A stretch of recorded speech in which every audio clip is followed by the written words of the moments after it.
Assalamualaikum, selamat datang ke channel Syed Yudin Sembang. So, hari ni kita nak sembang tentang satu tajuk, dalam gambar ada cerita. Biasanya kita tengok gambar, sesuatu gambar tu dia akan memberikan kita inspirasi, dia akan memberikan kita motivasi, dia akan memberikan kita cahaya kehidupan. Kan? Dari segi pekerjaan, dari segi percintaan, dari segi persahabatan, dari segi jati diri kita. Jangan give up, jangan putus asa, dan keseluruhannya dari segi kehidupan kita. Kadang-kadang kita tengok gambar ni biasa. Kadang-kadang gambar ni kita tengok, oh, dia ada message, dia ada benda dia nak sampaikan. Kadang-kadang kita tengok gambar ni, apa maksud dia, tak faham kan. Tapi ada 3 gambar yang saya pilih, yang saya tengok gambar ni, anda semua pun dah biasa tengok dah sebenarnya. Tapi apa mesej yang dia nak sampaikan dalam gambar ni? Mungkin ada kebaikan yang tersirat yang kita boleh rungkaikan. Jom. Okey, anda mungkin biasa tengok gambar ni kan. Gambar ada satu pandangan, orang kata gambar ni nombor 6. Ada satu pandangan, orang kata gambar ni nombor 9 kan. Okey, gambar ni ada 2 orang lelaki berdiri lah. Okey, ujung ni kata nombor 6, ujung ni kata nombor 9. So masing-masing nak menang.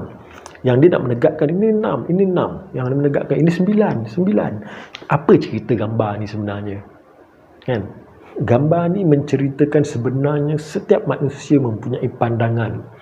Dan apabila kita sebut pasal pandangan, kita tak boleh kata betul, salah. Sebab ada pandangan, kan? Orang ada pandangan, dia betul, dari pandangan dia betul lah itu 6, dari pandangan dia betul lah itu 9. Kita tak boleh kata dua-dua ni salah, kan? Melainkan kalau benda tu matematik ataupun hukum agama. Contoh matematik lah kan, 1 tambah 1 2. Kita tak boleh kata 1 tambah 1 1 lebih sikit, kan? Tak boleh. 1 tambah 1 memang 2, tak ada lebih sikit. Ataupun kita kata 5 tambah 5 10, kan? Memang saya 5 tambah 5 10. Kita tak boleh kata pada pandangan saya 5 tambah 5 dia ada 9 lebih sikit je. Tak boleh. Itu bukan pandangan, itu memang matematik. Memang itu jawapan dia tetap. Kedua, hukum. Hukum agama pun kita tak boleh nak ubah lah kan. Contoh bulan puasa, memasukkan sesuatu ke dalam rongga batal, kan? Senang cerita, makan minum batal. And then kita pula bagi pandangan saya lah, kalau saya masukkan sebiji roti, saya kunyah-kunyah, saya telan, tak batal. Boleh pula kita bagi pandangan macam tu kan. Sedangkan hukum dah tertulis. So pandangan tu tak boleh pakai lah. Pandangan tu salah lah. Bercanggah dengan hukum yang ketetapan yang dah ada. Itu pandangan yang tak boleh.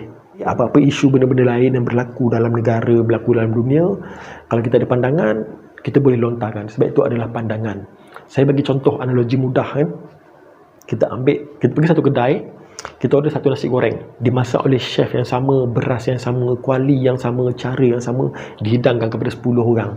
Confirm 10-10 tu tak ada rasa yang sama. Ada orang akan cakap, sedap nasi goreng ni. Ada orang akan cakap, pedas sangat. Ada orang akan cakap, tak ada sayur. Ada orang akan cakap, nasi dia lembek. Ada orang akan cakap, boleh lah, just nice lah.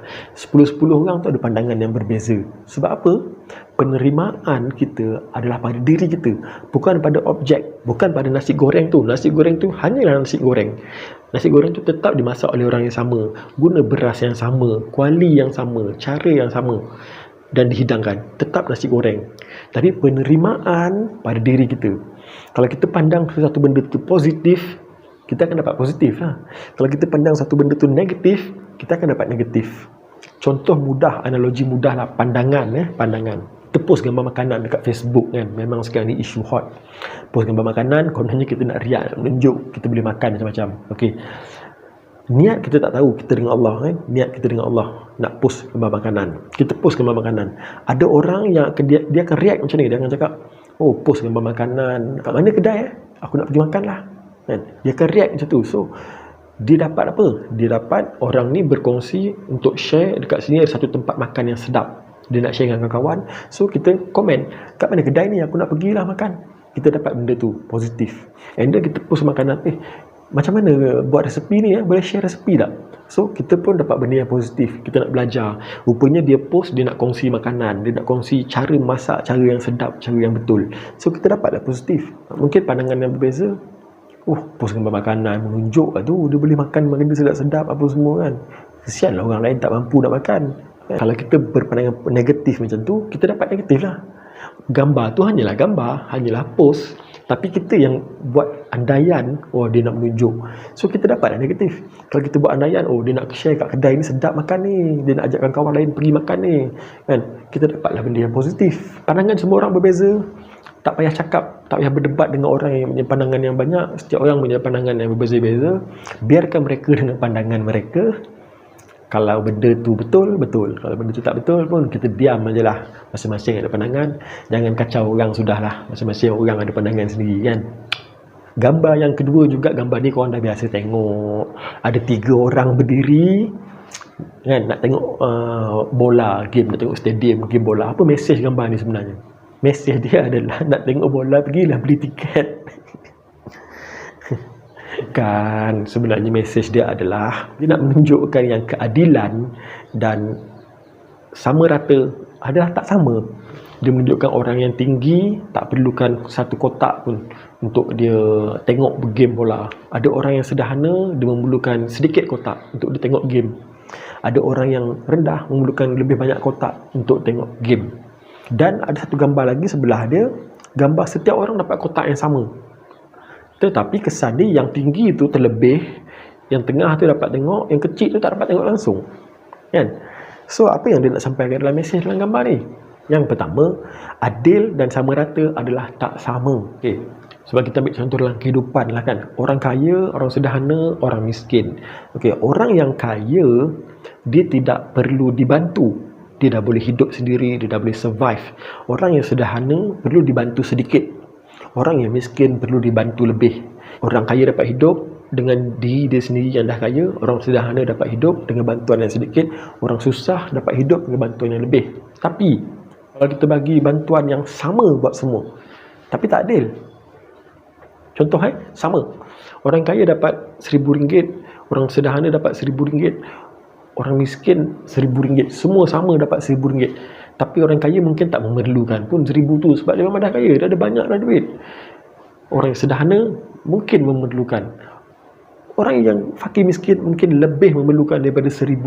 So bantuan yang dia dapat ni tak sama. Sama lah juga dengan gambar ni, mesej yang dia nak sampaikan. Orang tu memerlukan bantuan ataupun memerlukan sesuatu berbeza dengan orang lain. Kadang-kadang kita rasa macam, aku boleh buat benda ni, takkan kau tak boleh buat? Tak sama. Engkau lain, dia lain, seorang lagi lain. Mungkinlah engkau boleh buat, mungkin kau boleh berlari laju. Orang ni tak boleh berlari laju. Mungkin orang ni boleh menyanyi suara sedap, engkau pula tak boleh menyanyi. Semua orang tak sama. Jangan kita memperkecilkan orang, engkau ni menyusahkan lah, dengan kau nak kena tolong lebih, dengan kau nak kena buat ni. Itulah dia. Setiap orang tak sama. Dan gambar yang ketiga pun, gambar ni ada banyak versi sebenarnya, kan. Gambar tentang realiti kehidupan. Okay, ada gambar kanak-kanak, ada gambar orang dewasa, ada gambar orang tua. Yang mana ketiga-tiga gambar ni dibahagikan kepada 3 ciri hidup, iaitu masa, duit, tenaga. Yang mana cerita ni adalah cerita tentang kehidupan yang sangat tepat. Gambar waktu kecil-kecil, kan, waktu kanak-kanak, masa ada. Sebab kanak-kanak ni dia tak ada komitmen, dia tak ada kerja, dia tak ada apa-apa. Masa dia banyak. Main. Sebelum tidur pun main, bangun tidur main, lepas mandi main, semua main. Dia ingat main aja. Tapi duit tak ada. Dia tak ada kerja, tak ada pendapatan, tak ada income, hanya dapat pada duit mak ayah. Kalau mak ayah bagi duit banyak tu, itulah duit dia.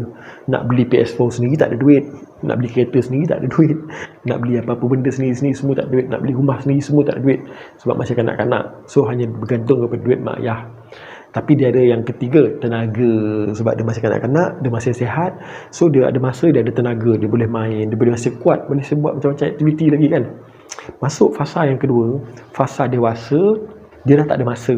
Masa dia dah habis kepada kerja. Balik kerja pun tak ada masa sangat dengan family, penat untuk diri sendiri. Masa dengan masyarakat pun terjejas. Masa untuk diri sendiri pun tak ada ni. And then esok pergi kerja. Itulah rutin ulang-ulang orang dewasa mencari kerja. Tapi dia ada duit. Dia dah kerja, duit ribu-ribu, banyak-banyak. Kadang-kadang boleh beli macam-macam. Tapi masa tak ada. Beli benda ni tapi tak ada masa nak guna. Ada tenaga lah sebab muda lagi, kan. Muda lagi ni boleh pergi ke sana, pergi ke sini. Tapi masa tu habis untuk bekerja waktu muda ni. Masuk fasa yang ketiga, fasa orang tua. Fasa orang tua ni, dia ada masa, kan. banyak orang yang dah pencen, duduk rumah dah bersara. Kita pun dah umur 60 lebih. Nanti kan duduk rumah, pencen tak ada buat apa. Masa banyak. Masa tu lah kita duduk kedai kopi. Kan, main dengan cucu, apa semua-semuanya lah. Kan, lepas tu dah tua masa banyak. Yang kedua, duit pun banyak. Sebab waktu dah tua ni lah, kita ada duit simpanan. Duit ni kita keluarkan macam-macam. Duit memang banyak waktu dah tua. Tapi tak ada tenaga. Waktu ni lah penyakit datang macam-macam. Waktu ni lah nak pergi sana tak larat. Waktu ni lah nak pergi sana sakit. Nak pergi bercuti, duit banyak. Masa ada. Tapi badan pula sakit. Tak boleh nak pergi bercuti. Tak boleh nak buat itu ni. Itulah masuk fasa yang ketiga ni. Inilah kehidupan kita yang terpaksa kita lalui. Para kanak-kanak dengan dunia dia, orang dewasa dengan dunia sibuk dia, orang tua dengan dunia fizikal dia, sakit dia. So apa yang kita boleh buat adalah kita sendirilah yang pilih jalan-jalan hidup kita nak menceriakan cara hidup kita ni macam mana. Kan? Mungkin waktu-waktu fasa dewasa ni curi-curi masa sikit pergi bercuti kan. Mana yang kerja tu kita hadkan pada waktu kerja sahaja, cari masa untuk family, cari masa untuk bercuti, cari masa untuk diri sendiri pun penting sebenarnya. And then sama-samalah jaga kesihatan untuk waktu tua nanti supaya kita tak mengalami masalah tenaga ataupun sakit. Daripada muda lah kita nak jaga sakit kita kan. So itulah sembang kita tentang cerita dalam gambar. Semoga ada sikit manfaat, ada sikit masalah tentang gambar yang kita tak tahu, dapatlah sikit, kita dapat sikit kan. InsyaAllah kita jumpa lagi untuk video akan datang. Terima kasih kerana menonton. Assalamualaikum, bye-bye.